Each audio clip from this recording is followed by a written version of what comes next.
Let the record show that it is 4:31 on Thursday, August 10th. We're about to open up our Board of Directors meeting for the Ogdensburg Bridge and Port Authority. Just a quick note, Mr. Malashi is out of town today, and but he is with us on our video conference here today, so he will be joining us throughout this meeting. At this time, I'd like to skip over a few items and move right to presentations. And at this time, I'll turn it over to Mr. Davis. Thank you. Mr. Vice Chairman, at this time I'd like to introduce Joe Klimek, who you know from EFPR, to report on the annual audit. Joe. Thank you. Let's go to that. Yep.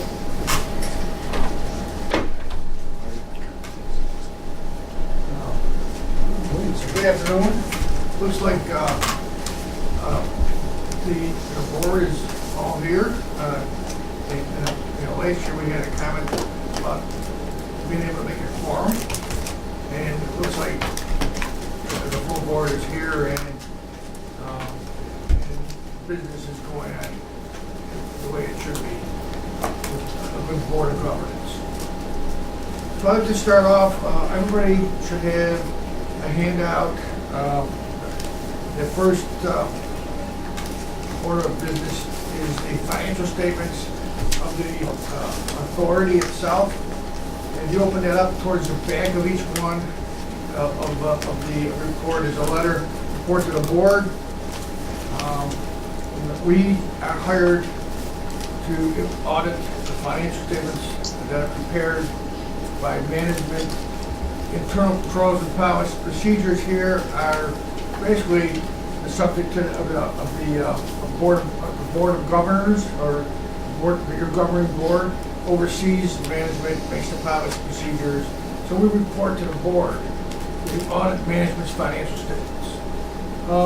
This year we had a little bit of delay, as you all know and aware. The change in accounting personnel kind of delayed us to issue the audited financial statements. And we issued them as of August 2nd. And as you are aware, the public authorities law requires them to be issued before June 30th. We didn't make that deadline, but we are here. We were able to expedite the work. White Herd helped us get it finished, and we were waiting for confirmations on your federal grants before we could finally issue. And we have issued as of August 7th. There's no significant accounting policies that are consistent from year to year. This year, a new one came into account called Gadget Statement number 72, Fair Value Measurement and Application.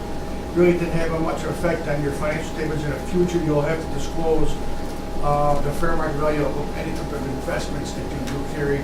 Right now, you're in more or less in a cash position, so you don't have to disclose that right now. There's a lot of estimates in your financial statements, estimates of a useful life of your capital assets. You have a large amount of capital assets, and you added a large amount of capital assets in the last year. They have to be depreciated. And in order to be depreciated, you have to determine the useful life.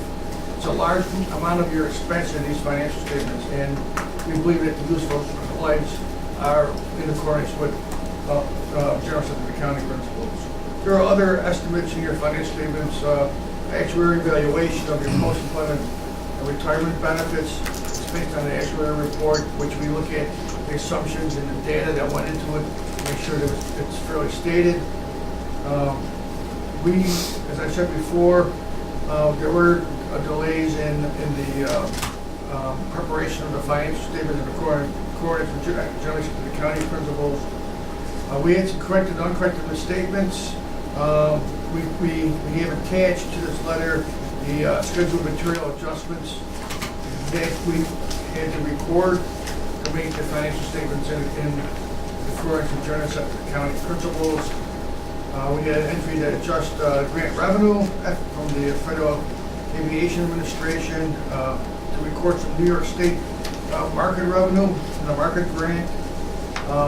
There was unrecorded capital projects payable that had to be recorded, and a couple entries to adjust your post-employment benefits and pension expense. Those are all adjustments that had to be made in your financial statements. We had no disagreement with management. We received management's representation letter. We're not aware of any knowledge that you had communication with other accountants. We discussed a variety of items as we're your independent auditors. Anything new that's coming up under the GASB, anything new that's coming up under public authorities law. If we're made aware of it, we make sure the management's aware of it and try to make recommendations for them to implement. The next letter is confidential. The confidential letter stands for, it's sort of another known name, it's called the management letter. We had a couple comments on the management letter. One, as I kind of already stated, the delay that the audit wasn't ready, audit preparedness. There was a general lack of audit preparedness, that the balance sheet and accounts were not reconciled. And we recommend going forward that there's a policy in place for an accounting close. So, for naming all the accounts that need to be reconciled and closed before it can be sent out to audit. Isn't that pretty much standard procedure though, when audit's coming up, but this didn't happen this year? That's correct, yes. It was, 2 employees left right before the year end, so. But any other time in your experience here with us, it's been done? Yes, it has. Last year, we have a comment there about capital assets, because all the new ones that came in, and your construction and the airport, those couple of things need to be tweaked a little bit. And for us to make an opinion on those, we had some adjustments there in last year's capital assets and regarding the construction and the grants. The other area here was bank reconciliations. Monthly bank reconciliations should be an established practice. They weren't being prepared on a timely basis. And the interim CFO and his predecessor that was here before him had to make some adjustments to make sure that bank reconciliations were performed. And it's very important. A bank reconciliation can indicate a couple things: unrecorded transactions or improper transactions. And it means that your books had not been adjusted to what the cash balances should be. It's very important to have that done on a monthly basis. Our other comment here for this year was capital project planning. Basically says the same thing that the Office of State Controller kind of mentioned in his report. You need to have a financial plan. You do have a financial plan in current projects, but what you really need to do is have a financial plan that's going to cover all your major repairs and expenses going forward. Of course, one of them is the bridge. And all the board should be aware and follow the plan. Okay, so here's our plan. Here's what we're going to do in the next 5 years. And the board should be cognizant of that plan. And any modifications to that plan should be probably brought up at a board meeting. So we're going to switch. Everybody's on the same page when you do switch your projects. Prior recommendations, we recommended that authority consider the purchase of capital asset software to assist in the management of its capital assets. We still make that recommendation. There was no change or there was no implementation of our recommendation. And capital project financing. Now, we noted previously that you had lines of credit, and our concern was how were we going to pay, that for the lines of credit. The grants were coming in, but not timely, because we had to do some reimbursements, requests for the grants. And the authority is now almost in the process within the next, by the close of this month, of issuing some revenue bonds. Excuse me, I hate to go back, but the material adjustments that were made, overall, what effect did that have on the It basically had, the net position, had an increase in net position of about $1 million.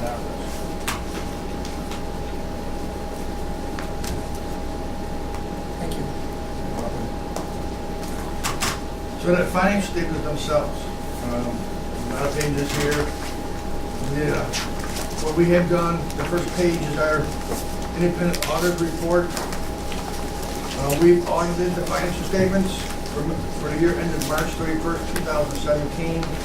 We also audited the prior year, 2016 audited financial statements. We mentioned that also in our letter here. They're here for comparative purposes. Management is responsible for the financial statements. Our responsibility is to express an opinion on these financial statements based on our audit. We've done our audit in accordance with generally accepted audit standards by the American Institute of Certified Public Accountants and additional standards of government auditing standards, which requires us to do a higher level of internal control and evaluation of fraud and those type of things. On page 2 is our opinion.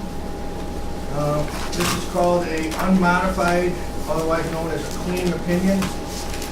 If we had a modification, it would be right here.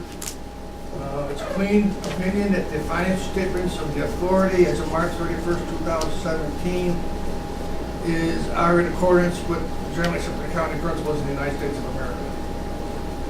Clean opinion. So, there are other matters right here. There's some required supplementary information such as management discussion and analysis, the authority's proportionate share of your net pension liability with the New York State ERS pension system, the schedule of your authority's employer contributions. Those are in here for presentation required by the GASB. We do inquiries and that type of thing on them, but we did not audit those particular sections of required supplementary information. Other information that's contained in the bank of the financial statements, which are analysis of both the bridge and the port activity with comparison to the prior year. We did audit, and they're grouped in relation to the financial statement as a whole. So let's just kind of go to the management discussion and analysis. Very well written. The first point on page 4 is that there is $98.4 million in capital assets that the authority has to maintain and operate.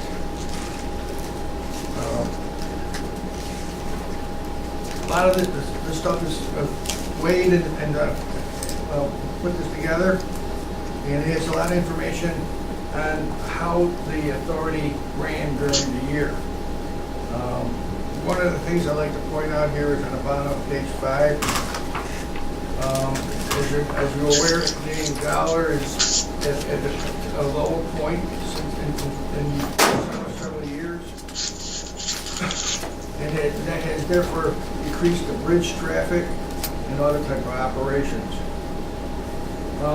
The authority has had tough cash times during the past year.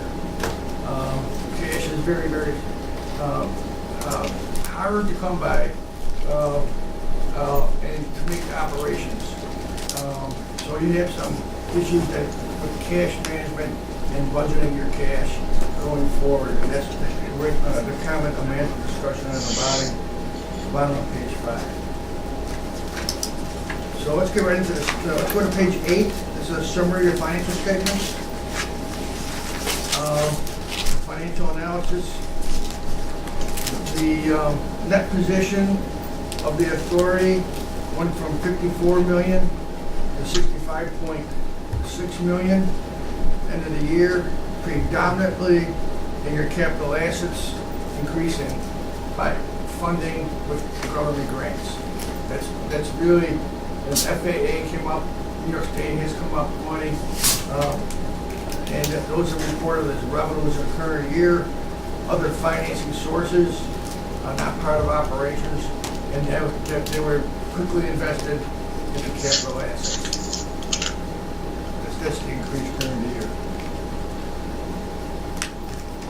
On page 9, you can see that for both years, 17 and 16, operating revenue went up primarily because of the wind turbine projects that are happening at the port. And operating expenses went up also primarily because you had to fund the longshoremen who were taking the things off the boat. So you had an operating loss, okay, 3.3 million versus 2.2 million in the prior year. The non-operating revenue was really the airport expansion, FAA grant, the New York State DOT grant. So that brought, right into almost $15 million in the current year, and the prior year was 6.2 million. So that explains your change in that position. Capital assets, just a summary of capital assets on this page. There's 141 million in historical cost and almost $50 million in accumulated depreciation, and that number will increase every year. And it should be, it's an important number. It's a non-cash number. It's an important number because you're going to need to fix things. You're going to need to repair and replace. And maybe budgeting for that number with cash reserves is a prudent management objective because you do have major assets to maintain and operate. Long-term debt. We got the advances due from New York State. I'm not sure they'll be looking for payment soon. It's been kind of put off, but it's there. It's disclosed. It has not been written off by the state, so it's still there. Your bonds payable, they'll go down. You have one more year left on the bond. Your mortgages payable, you pay down a little bit there. You get some accrued employee retirement, your post-employment benefits, other than pensions, that's the liability for your retiree's health. And you have a net pension liability with New York State, your share of New York State's unfunded pension liability under the employee retirement system. So your long-term debt is at 20 million, very consistent with the prior year.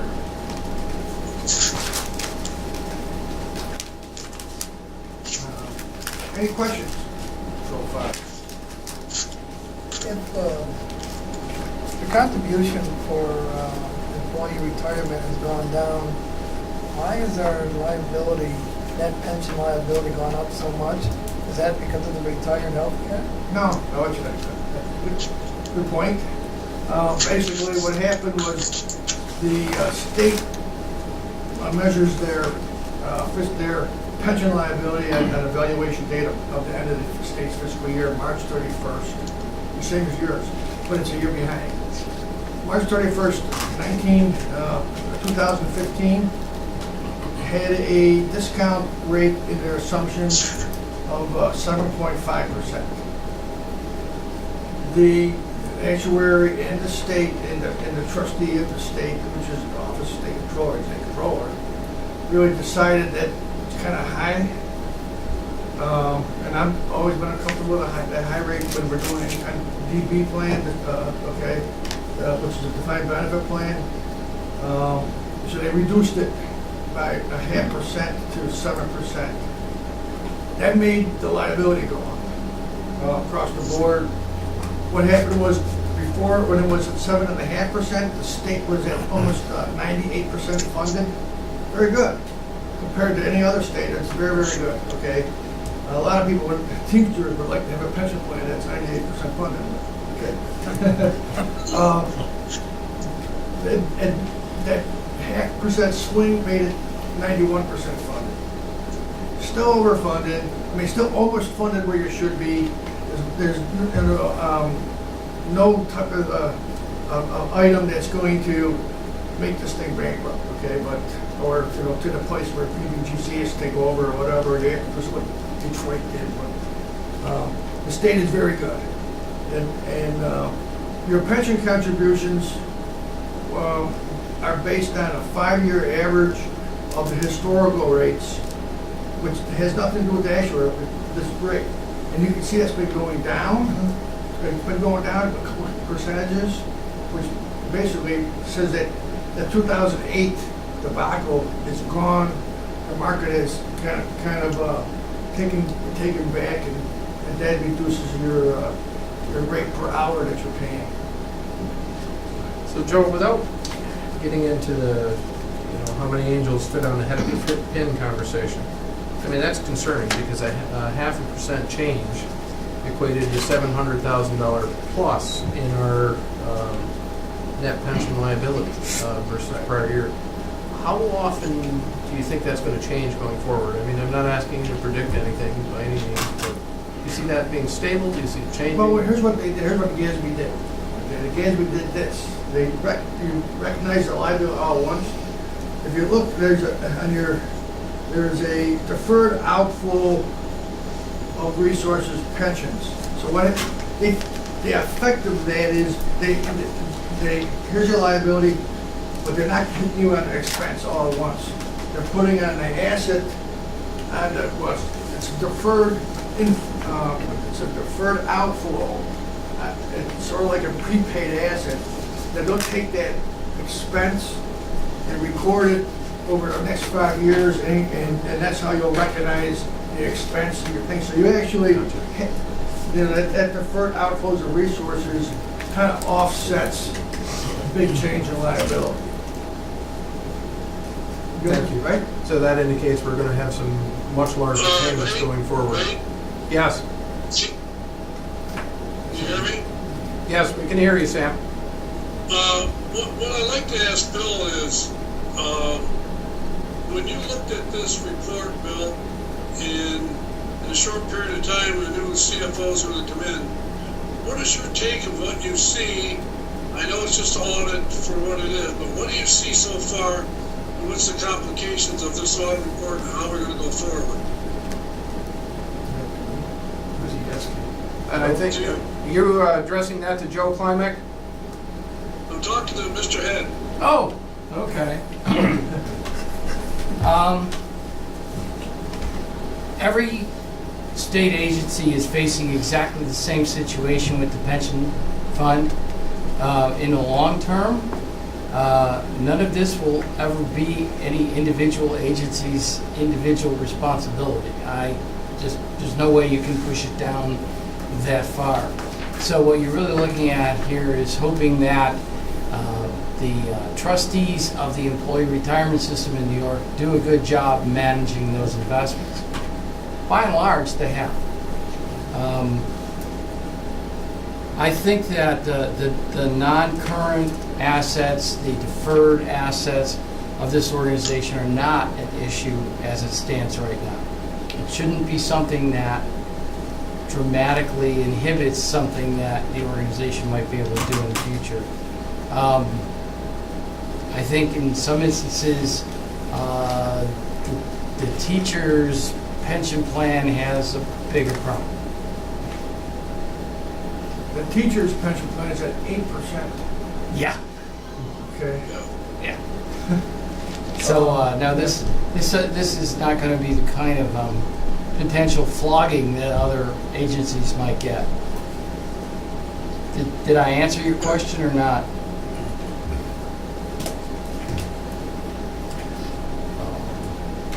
Okay. Did I answer your question? Maybe we can carry this conversation a little further another time, but maybe, I think part of it yes and part of it no, but I'll defer the question to a little bit later. At your pleasure, sir. Okay, thank you, sir. So page 11 and 12 is a summary between the bridge and the port fund of the balance sheet in 2 pages. And the big question here is you got current assets in the current year of 3.6 million, and you have current liabilities of 12.8 million. Okay. That's going to be covered when the bonds are issued towards the end of the month. And I wanted to make sure that your accounts payable are getting paid. Now, a lot of the accounts payable in the port fund is related to the capital projects. About 82% of that is related to capital projects. So, you'll have some receivables coming in from your grants that'll pay off some of these, and you'll have some money left over from the last proceeds. The line of credit will need to be paid off with the bond proceeds.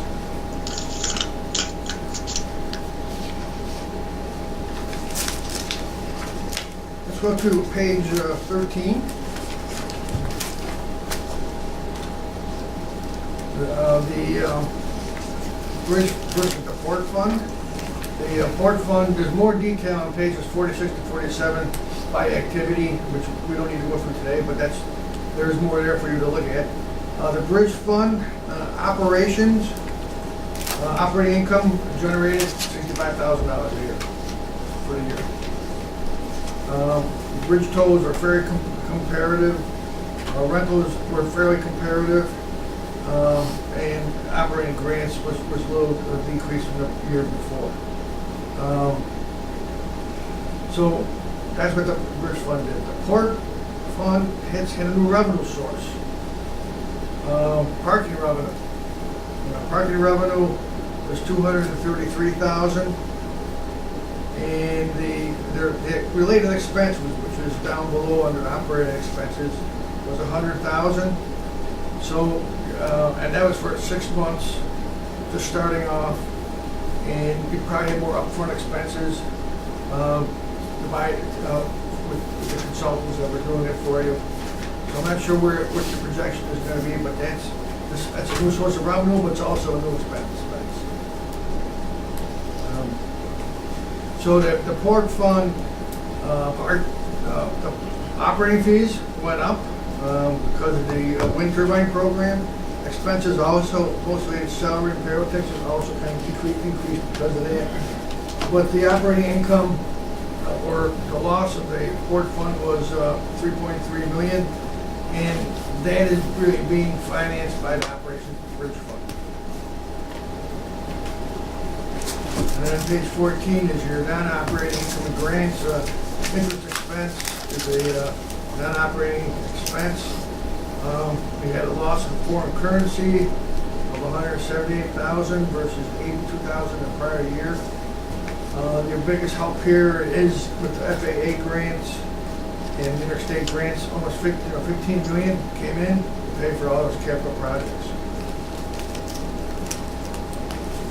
So we had an overall increase during the year of 11.6 million versus 3.9, but primarily because of the federal state grants. So page 15 is your cash flows, and this really tells you how you operated. So your operating activities did generate cash during the year, almost $1.9 million versus 3.76. I'm sorry, 376 from the year before. Port fund sort of broke even. It had $78,000 for operations, where the bridge fund had $1,984,000 from operations. How do we do that? Well, we had to pay off capital. We used money for financing activities, $1,981,000 in the bridge fund to pay off some loans. We had some capital expenditures. We paid interest, and we paid off some of the line of credit that year out of the bridge fund. The port fund, and we had a capital expenditures of $18 million, $18.7 million. We received $13.9 million in grants, and we also increased the line of credit by $4 million. So that's how you financed the operations. Cash went down from the year before. Total cash, $1.8 million to $575,000. So cash flow is something that you should be monitoring on a monthly basis or quarterly basis, however the board would want to do it, to make sure where are we on our cash. because you can't afford to lose another $1.2 million going forward, so. Any questions?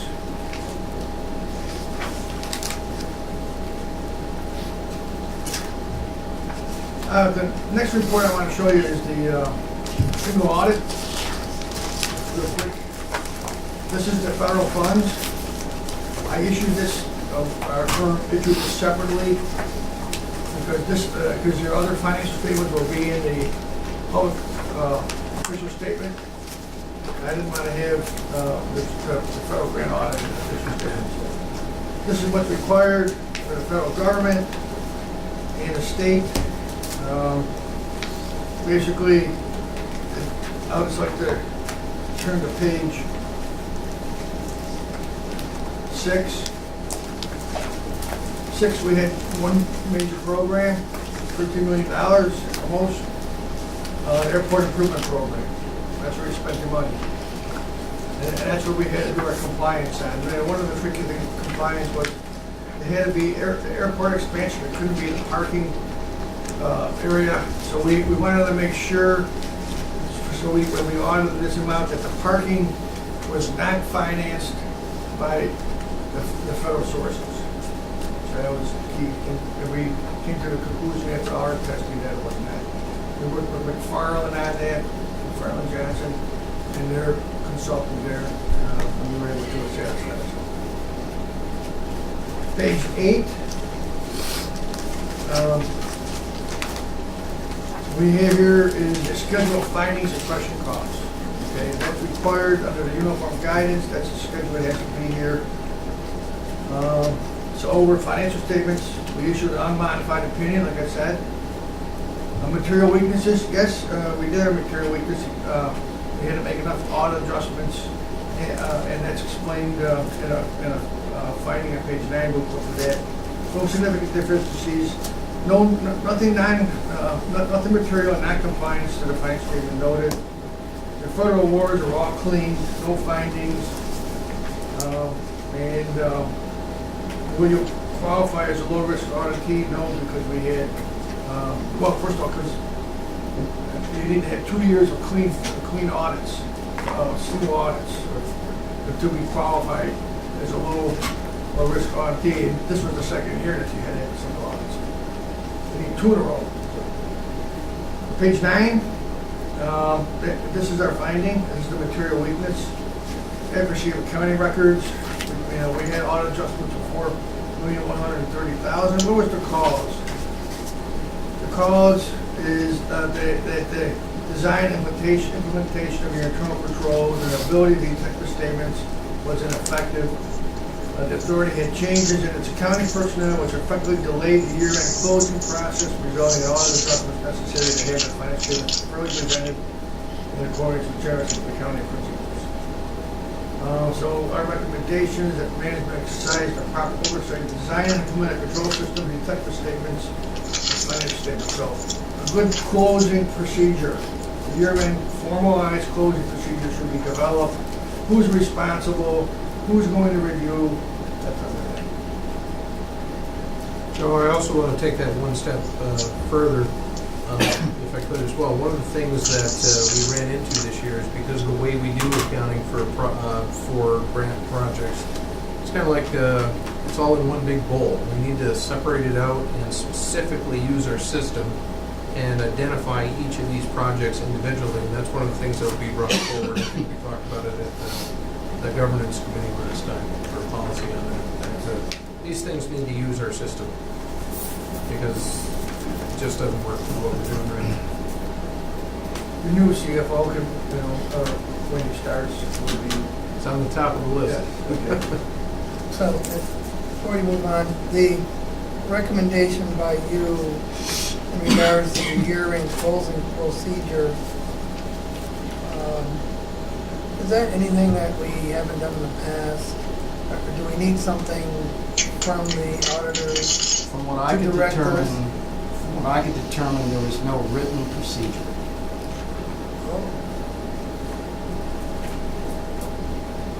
I guess we will have some work to do.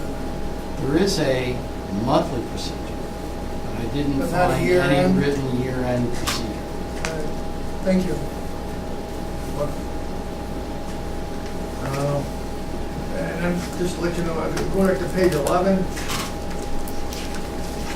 This is a report that the Public Authority Board needs. Your investment program, they want to report on compliance, and we have issues they do are in compliance with their investment requirements of New York State. So other than that, we do have separate financial statements of the water station. Don't need to go through those because they're already part of the authority.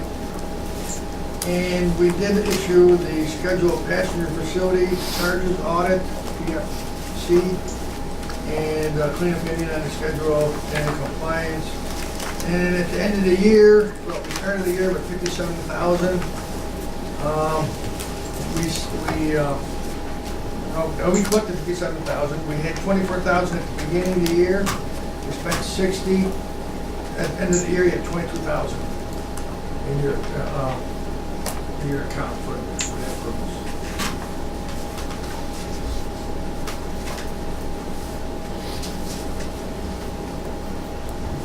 Any questions? I won't take any more of your precious time. Again, this will summarize unqualified opinion in your financial statements. Your federal programs were in compliance with all the rules and regulations. We issued a unmodified report on compliance with that. Your statements were going into the bonding, to the bond issuance, and we'll be involved a little bit with the comfort letters they need for that. And then once we get there, we'll read them all. We got to read everything. So I don't know when it's going out. So I'm not sure. I'm wondering when that will be coming in. Joe and Kent, on behalf of the authority, I'd like to thank you and your team for all the time and extra effort you had to put in on this, because I know it wasn't an easy process going through it, particularly this year. So thank you, and we'll take this guidance to heart. And I expect the recommendations that you see in the report will roll over into the goals of the new CFO, and you'll see that at the future Finance Committee meeting. Thank If you. you guys have any questions, you have me call me. Some ideas or whatever. So, okay. Excellent. Thank you. Thanks. Thank you. Thank you. Thank you.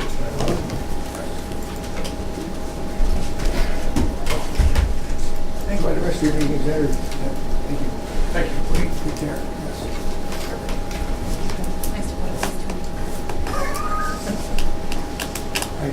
Thank you, Kent. I think at this point, unless you have anything else, I think we'll let you go.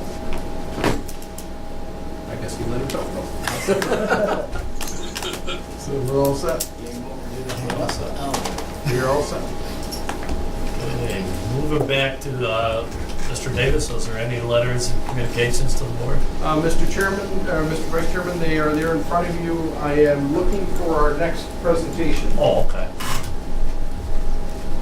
Newspaper articles on central air service and on states findings for the NWC.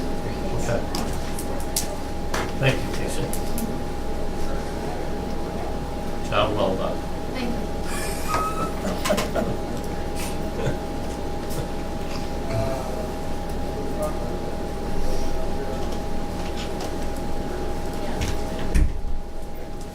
Obviously, if I may, there's nothing there that surprised you. No,